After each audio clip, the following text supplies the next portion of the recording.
11호 때는 엄청나게 큰 모습을 보여줬는데요. 이번에는 적절하게 크기 조절을 한 모습으로 대형 트럭을 스케이트보드로 활용한 추격신이 펼쳐집니다. 잠깐 여기서 앞좌석에 타고 있는 사람을 주목해야 합니다. 이 사람은 이번 앤트맨 와스프의 메인 악당 중 하나고요. 이름은 소니 버치입니다. 마블 코믹스 중 아이언맨에 등장하는 사람으로 크로스 테크놀로지의 신입 사장으로 나옵니다. 근데 무슨 회사인지 잘 모르시겠다고요? 앤트맨 1편에 나온 메인 빌런이었던 데런 크로스의 회사가 바로 크로스 테크놀로지입니다. 그가 갖고 있던 건 소형화된 핌테크 건물로 보이고요. 1차 예고편에서 나온 바 있죠. 아마도 크로스 테크놀로지의 재기를 도모하고자 행크 핌 박사의 연구자료가 모두 들어있는 핌테크 건물을 훔친 걸로 보여지네요. 시속 100km쯤 달리는 대형 트럭을 멈춰 세우는 장면이 나오는데 크기가 커짐에 따라 힘도 세진다는 걸 엿볼 수 있습니다. 잠깐 여기서 엄청 중요한 대사가 나옵니다. 이 말을 하고 바로 와스프의 모습이 등장하는데 제가 볼 때는 스콧랭의 딸이 하는 저 말은 두 가지 의미를 담고 있는 것으로 보입니다. 첫 번째는 그냥 보이는 그대로 아빠를 도와줄 사람이 필요한데 그건 와스프 정도야로 볼 수 있고요. 두 번째는 앞에서 아빠가 악당들을 해치우는 거 너무 멋있어서 자기도 그렇게 해보고 싶다는 뜻을 내비치는 거죠. 사실 캐시랭의 정체는 2대 앤트맨이자 주인공입니다. 원작 만화에서는 자신의 영웅이자 존경하던 아버지인 스콧랭이 죽었을 때 당시 10대였던 캐시랭이 영 어벤져스라는 청소년 슈퍼히어로 팀에 합류했습니다. 캐시랭은 스태처라는 이름으로 어머니와 양 아버지 몰래 영웅으로 활동하지만 곧 부모님에게 들키고 맙니다.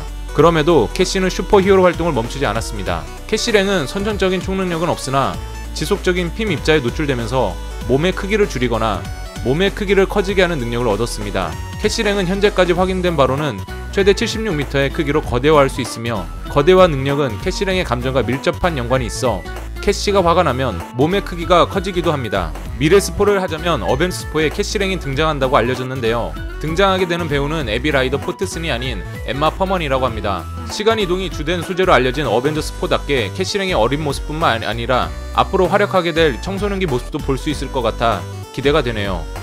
제가 개인적으로 너무 좋아하는 유쾌한 개그 캐릭터 루이스도 보이네요. 뒷 배경에 CCTV, 도어락, 금고가 보이는 걸 보아 보안 관련 업체를 운영 중인 걸로 보입니다. 아니면 사기치기 위한 밑밥 같은 걸로 볼 수도 있고요. 와우! 가장 중요한 장면이 나옵니다. 바로 양자역학세계로 갈 수 있는 기체가 등장하는 것이죠. 앤트맨 1탄에서는 행크 핌 박사가 미사일을 저지하려고 임무 수행 중 더 작아지면 다시는 돌아올 수 없는 양자역학세계로 자신의 부인이 빠져버리게 되는데 일평생을 그녀를 그리워하며 다시 만날 수 있길 희망하는 모습이 나옵니다. 이때 스콧랭이 의도치 않게 양자역학세계에 들어갔다 나오면서 누군가를 봤단 말을 행크 핌 박사한테 전하며 행크 핌 박사는 다시 한번 양자역학세계로 가려는 노력을 했던 것으로 보입니다. 자, 여기에는 행크 핌 박사가 타고 있는 모습이 나오죠. 어벤져스 인피니티 워를 보신 분들이라면 그 영화가 끝나고 왜 어벤져스 4 바로 안 나오고 앤트맨 2가 나오는지 이해가 안 가셨을 텐데요. 바로 이것 때문입니다. 기체를 타고 양자 영역으로 진입하는 모습이 나오네요. 이 장면이 나오기 전까지 저는 단순히 사람 혼자 작아져서 들어가는 줄 알았습니다. 하지만 정확한 탐사를 위해 저렇게 기체까지 만들어버리는 행크 핌 박사의 센스 대단하네요. 앤트맨 와스프의 메인 빌런이자 투과 능력을 가진 슈트를 입고 활약하는 고스트도 보입니다. 여기서 고스트의 얼굴이 공개가 되는데 이번 영화에서 고스트의 역할을 맡은 건 배우 해나 존 케이먼입니다. 툼 레이더와 레디 플레이 원을 보셨다면 누군지 알아보셨을 수도 있겠네요. 복장만 보면 얼핏 토르3에 나온 발키리를 떠올리는 분들이 많으실 텐데요. 저도 맨 처음 봤을 때는 발키리 살아있구나, 참 다행이야 라고 박수쳤습니다. 근데 여러 번 보니까 절대 아니에요. 고스트 얼굴 등장씬이 맞습니다. 맞고요. 행크 핌 박사와 호프 반 다인이 FBI로부터 쫓기는 모습이 나옵니다. 11호를 보시면 맨 마지막 장면에 캡틴이 레프트 감옥에 수감된 자기 편 히어로들을 구출해주는 장면이 나오는데요. 이때 탈출한 스콧랭은 물론 슈트를 제작하고 서포트한 사람까지 수배를 내리고 잡으려는 모습이 나오는 것 같습니다.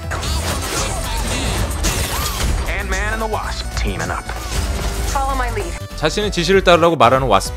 1편을 보신 분들이라면 이렇게 말할 수 있는 이유를 알 수 있죠. 스콧랭이 완벽한 앤트맨이 될 수 있도록 스승 역할을 했던 게 바로 호프 반 다인이었으니 말이죠.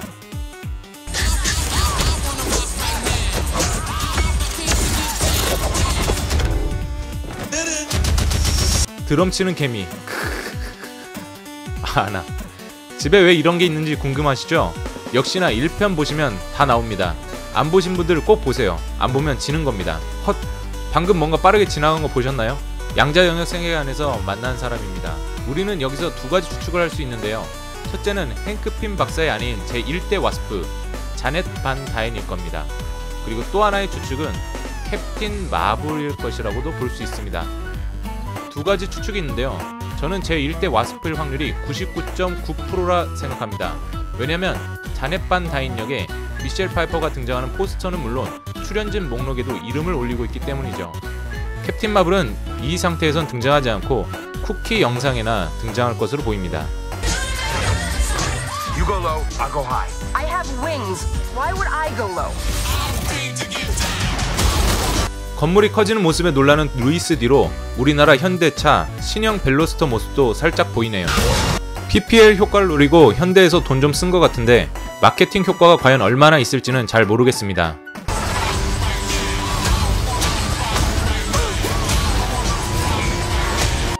고스트가 오토바이를 탈취하려고 날라차게 하는 모습인데요. 여기서 사물투과 능력을 다시 한번 보여줍니다. 11호 때 비전의 페이징 능력으로 앤트맨을 유린한 적이 있는데 이번 빌런의 주된 능력 중 하나가 사물통과라서 상대할 때 꽤나 고생 좀 할 것 같습니다. 핌 입자를 쏘거나 장치를 부착해야 사물의 크기가 커지거나 줄어들 수 있는데 타고 있는 벤츠 차량에 설계된 레버를 내리니까 차량이 커지네요. 이를 통해서 차량에 핌 입자 장비를 설치했다는 걸 알 수 있습니다. 루이스가 손에 핌테크 건물을 들고 있는 것으로 보아 악당들 손에서 핌테크 건물을 찾고 도망가는 중인 것으로 보입니다. Hey, what'd I miss? We were just tiny!